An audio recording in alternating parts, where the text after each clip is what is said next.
Hey everybody, so the fall is one, my favorite time of year, and two, an amazing time for books. So today I'm here to tell you about 8 books coming out this fall that I know you're going to want on your TBR. So without further ado, let's get started.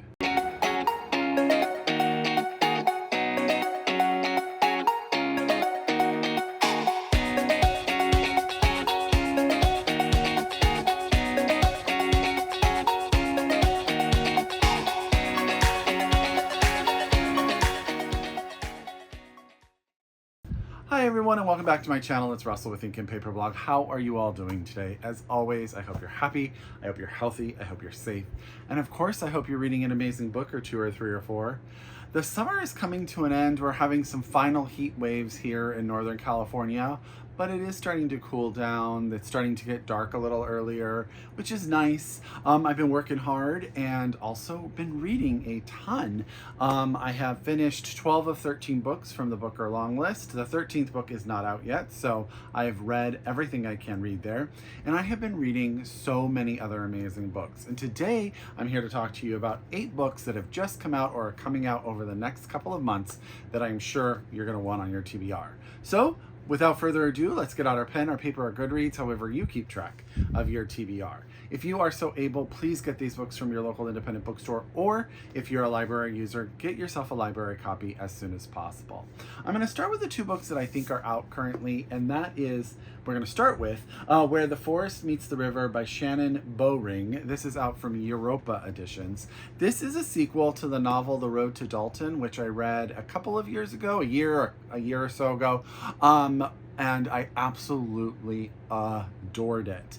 Now, Dalton is a little town in Maine, and we get a cross-section of the many people that live there from all different aspects of life, from the wealthy on the, I can't even say it or I'll be in trouble here on YouTube, what they call the wealthy street, where the rich people live, to the local policeman, to the librarian, to the florist. Everyone is encapsulated in this. Now, in the first book, Dalton had dealt with some tragedy, and this book is sort of the whole entire town figuring out what to do after this tragedy occurred.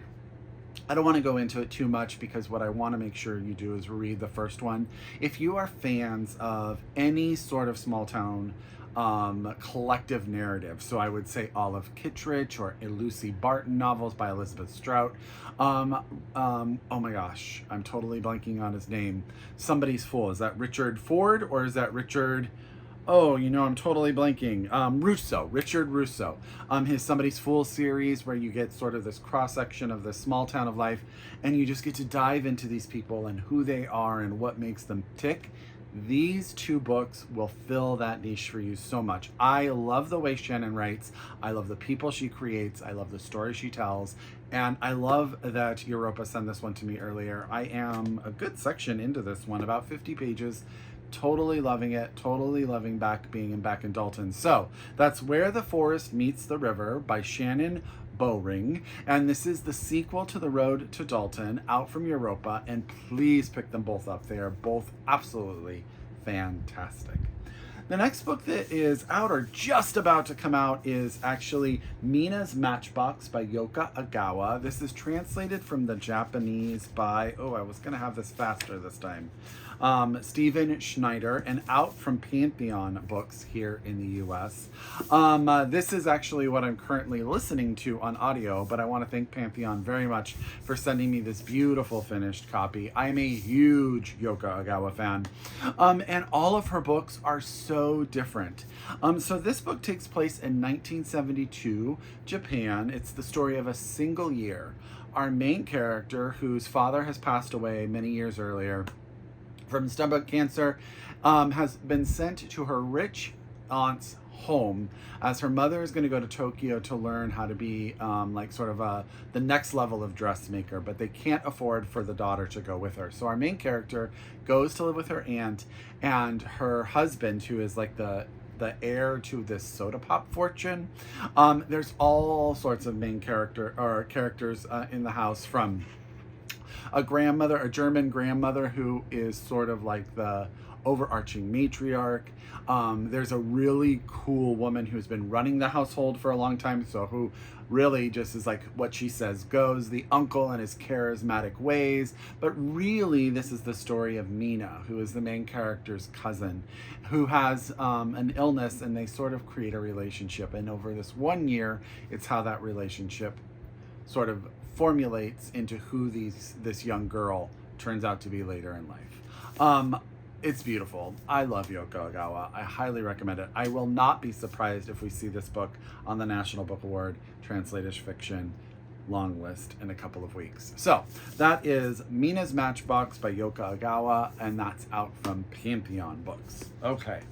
So I'm actually reading quite a bit of this stack, so I apologize in advance. I'm reading the first 4. I'm in the process of the first 4. The next book comes out on September 3rd, which will probably come out just about the same time this video does, and that is Small Rain by Garth Greenwell. This is out from FSG. Now, this is Garth's 3rd novel. I'm further in this one than I am the other 2.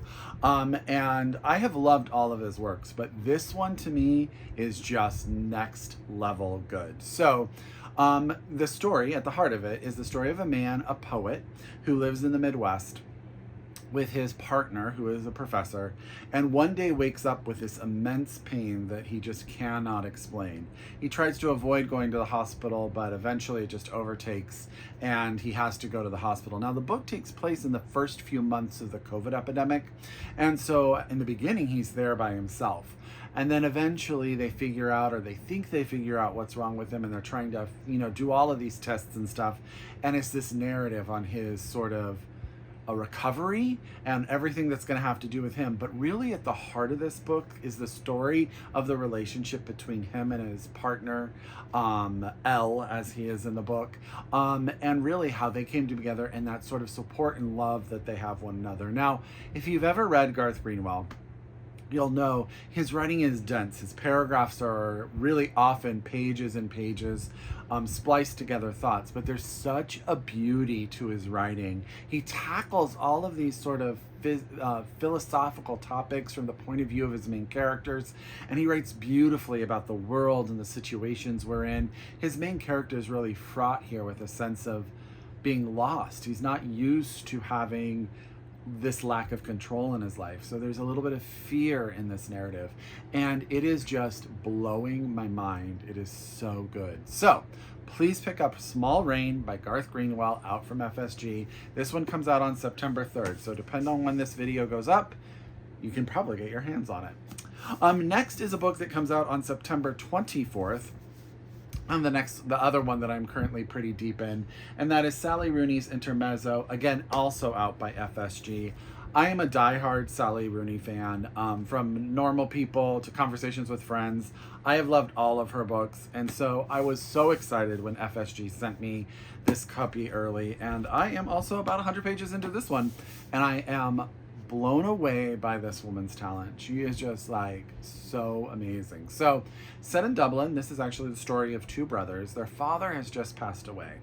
One brother is sort of a successful attorney dealing with sort of this conundrum of a relationship between a woman who he was with for a long time, a childhood friend, who he had a real connection with, who he has since broken up with, but she is ill and he is sort of helping her through that. But there's this obvious emotional connection between them.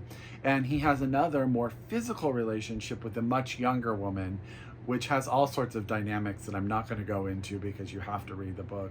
But he is really struggling in a way with his father's death that I think is even surprising him.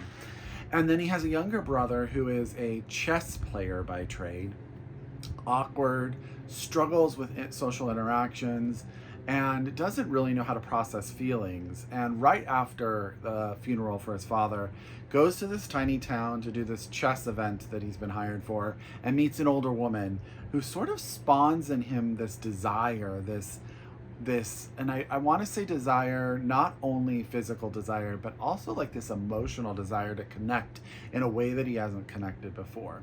We also get a lot of perspective from this woman. Her name is Margaret.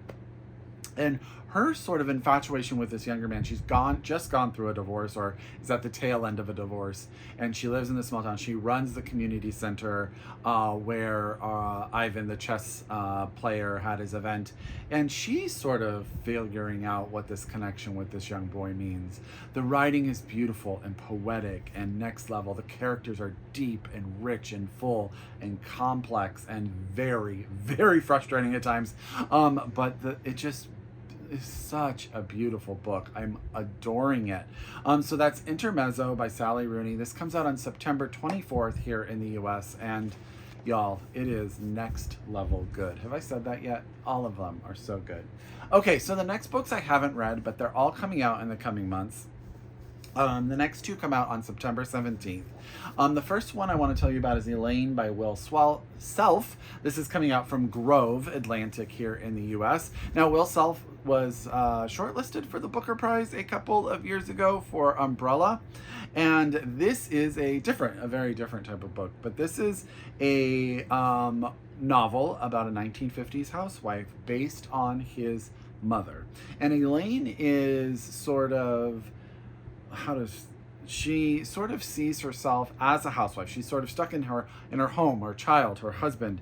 And then it says, as she begins to push back against the strictures of life in 1950s America, she undertakes a disastrous affair that places her marriage to an Ivy League academic and former Communist Party member in peril. And this is based on Will Self's mother's real life. So I think it sounds great. Now, Will Self, again, a lot of these writers write very dense writing. Like Garth, I think he is a little bit more avant-garde in his style and his technique approaches. But I love these sort of introspective views of one person's life. I love them. So I'm thinking, if you like Duxbury Newport, is that what it is? Newport Duxbury, I can't remember the name, or like even sort of like a Mrs. Dalloway sort of feel to it. Pick up Elaine by Will Self. Again, this comes out on September 17th out of Grove here in the United States. Now I'm going to recommend something for your Halloween season, your October season. Also coming out on September 17th is A Sunny Place for Shady People by Marina Enriquez. This is translated from the Spanish. Hold on real quick. Let me get it. By Megan McDowell. Did Megan McDowell did she just win the Booker? Can't remember, not getting it all straight. But Marina Enriquez wrote the book Our Share of Night, which was very popular. This is a collection of short stories. I'm just gonna tell you what it says here, because again, short stories, very hard to summarize in a couple sentences. But she writes about ordinary people, especially women, whose lives turn inside out when they encounter terror, the surreal, and the supernatural. So, if you're looking for something creepy, if you're looking for something for the Halloween months and want a short story collection, pick up A Sunny Place for Shady People by Marina Enriquez, translated from the Spanish by Megan McDowell, out from Hogarth on September 17th, 2024. Okay, I have two more. Hopefully you are writing or typing or getting all of these, because these last two should not be left behind. Let me tell you first about, I'm going to go with, are these both coming out on the same time? Nope, I'm going to go in order. I said I would go in order. Our Evenings by Alan Hollinghurst. This is coming out from Random House in the United States. It comes out on October 8th, 2024. I mean, Alan Hollinghurst won the Booker Prize for, is it A Line of Beauty? Is that what it's called? The Line of Beauty, I think. And this is his newest novel. This is the story of a man, David Wynn. He is the son of a Burmese father that he never met and a young English woman. And when he's 13 years old, he sort of gets a scholarship to a school. He becomes sort of like the, what's the word I'm looking for? I keep thinking about Pip in Great Expectations. He becomes he is patroned by a wealthy older man who pays for all of his schooling, and he's brought into this world of wealth that he would not have normally been in. At the start of the book, this character, this patron has just passed away, and our main character is sort of reflecting upon that life. Now, the other sort of part of this coin is the son of this patron and his wife, who is called Gilles Hadlow, who is part of the right-wing political structure in the UK and is coming out like all pro-Brexit, all pro-anti-immigrant, all that sort of stuff. And it's this conundrum between these two people, raised kind of in a way by the same set of adults, but one from a very different background than the other. And it is their lives through the years sort of in tandem, but also separate from one another. Our main character is gay. He has a relationship. He's an actor by trade, and sort of, I was enjoying in the beginning of this, he's sort of having a renaissance of his career later in life. The language in the first section, I'm not very far in this one, I'm only 20 or 25 pages, but the beauty of the language and the way that Alan Hollinghurst puts together sentences is next level. It's so good. So that's Our Evenings by Alan Hollinghurst. This is out from Random House in the United States, and again, it comes out on October 8th, 2024. Okay, and last but not least is City of Nightbirds by Joachim, and this is out from Ecco Books. This comes out on November.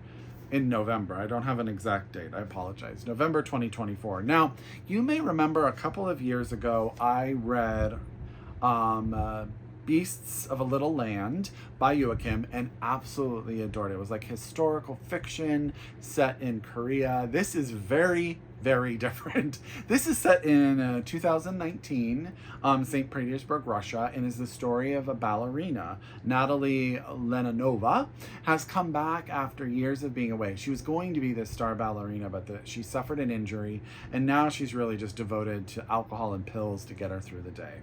She comes back to St. Petersburg, and she runs into really the two ballet artists that really were an apex of her career in life. One is Alexander, who is like the love of her life and really transformed her in her art. And the other is described as dark, treacherous genius Dmitri. Now, Dmitri offers her a role, her starring role back, and now she has to decide, does she want to get back in this world of ballet? Does she want to get back into the world between these two men? Does she want all of that? And how does she fight sort of everything that's happened to her?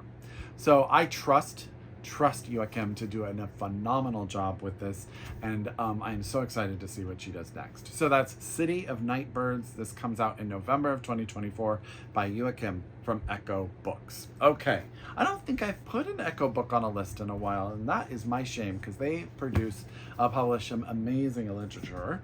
I'm going to try to hold these up without dropping them. It's quite a stack. There you go. There you go. As always, I am so thankful for you all for coming and watching my videos. If you're a new subscriber, I hope you like what you see and you stick around. If you are a return subscriber, I could not do this without you. As always, I encourage you to read globally, shop locally, and until next time, I wish you happy reading. Bye, everyone.